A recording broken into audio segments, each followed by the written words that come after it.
Alright, so I'm making this video for YouTube.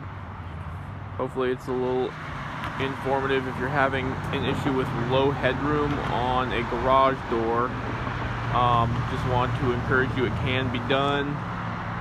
This is the most extreme situation I've ever encountered for a garage door. I did a lot of research on this, so I put in a 7-foot tall, 8-foot wide door on this flat roof garage. As you can see, it's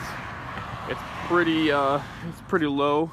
So let me open it up and show you guys how I did it.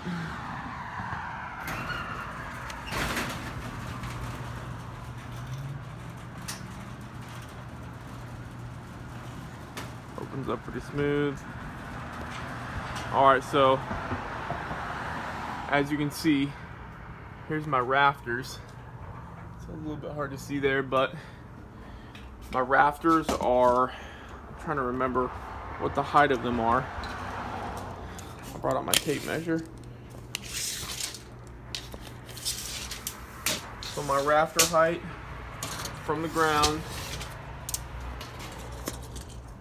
to rafter, 87. Yeah, 87. My header here, I got my header at, it's a little below 87. 7 feet is 84. So that's your reference. At the lowest point, when this door travels up, I have a 1/4 inch of clearance between the door and one of the rafters. I believe it's the second rafter right here. I can, when it's done moving up, I think I have about 1 inch, but during its travel, there's about a 1/4 inch between it.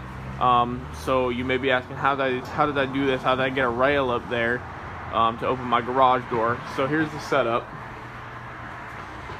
My garage door opener is mounted quite far back. Here's the rail. It runs over here and is mounted here. And then I use this piece of 1 inch square steel as a linkage between the opener. I just shortened the J bracket there to attach it, and then it runs over and attaches to the garage door normally there. So let me close it up and show you guys how it works.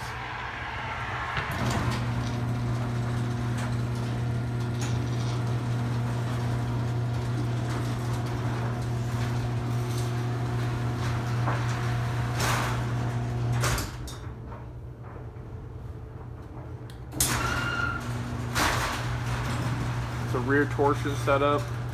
So I've got my spring on one side, pretty standard.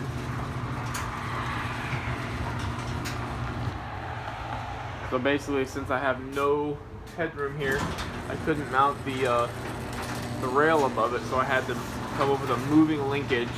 I used the super sneaky brackets.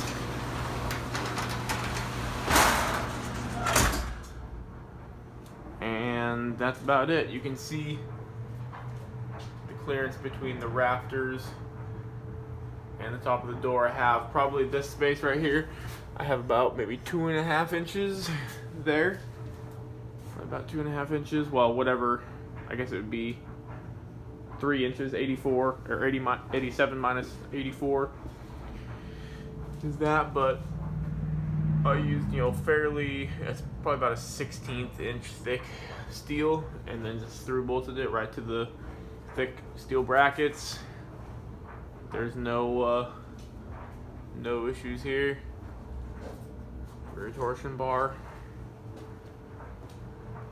mounted up to. I use some metal bracketry and some wood bracketry. It's really not that serious. Everything, I work construction, so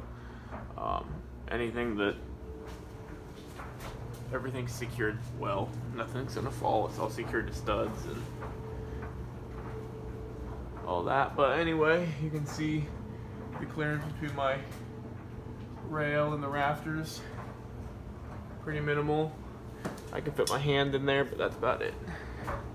And that's the setup. So everything on YouTube so far, you've been able to mount a rail above this. I got a 1/4 inch of clearance. You cannot mount a rail. So